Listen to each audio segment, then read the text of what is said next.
Welcome to the Drum Set Shrink podcast.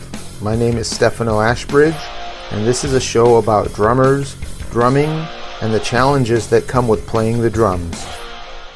If you've ever gone through a period of time where you feel like everything you play sounds the same, or you just want to come up with some new ideas, here are some things to help you get creative with your playing. Study and observe what great drummers have done. If you play in a cover band, you're in a position to learn the parts that successful drummers have played and how it affects the music. If you're not in a cover band, you can do the same thing by analyzing, learning, and paying attention to the parts of great songs. This isn't to say to just copy what others are doing. Think about the concept behind what's going on.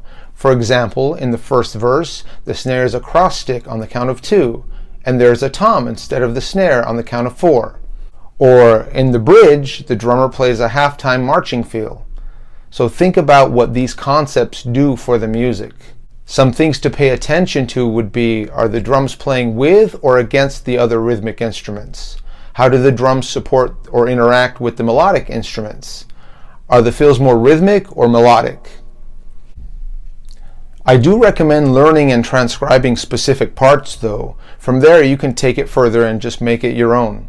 Study what other instruments are doing. The drums are primarily a rhythmic instrument, but you can get some inspiration by analyzing the melodies and phrasing of the melodic instruments in songs.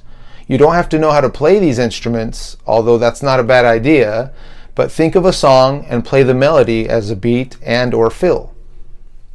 Study different styles of music.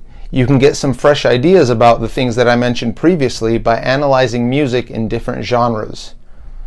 For example, if you're primarily a rock drummer, studying jazz can give you ideas as to how to interact with other musicians. You can even get ideas from different periods of the same genre. Rock and roll from the 1950s is different than rock and roll from the 1990s, for example. Create with your existing vocabulary. You can take what you already know and try adding, subtracting, and altering it. Take a beat and fill that you know well and add flams and drags to spice it up. Add ghost notes to the snare, change up the hi-hat pattern, try playing your fills in unison or substituting the bass drum for some of the notes. Play some of the fills as doubles. Orchestrate the phrasing of your beats and fills around the drum set. Get creative with instructional books.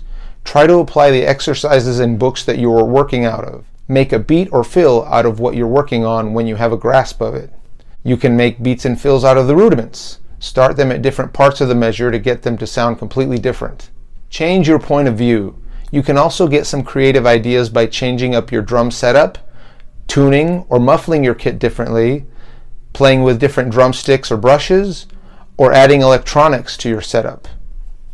Just like anything, the more you practice something, the better you get at it. It may be worthwhile to make working on your creativity part of your regular practice routine. I recommend recording what you come up with to see how it sounds, and more importantly, think about how and where you would use these things appropriately. I hope this helps.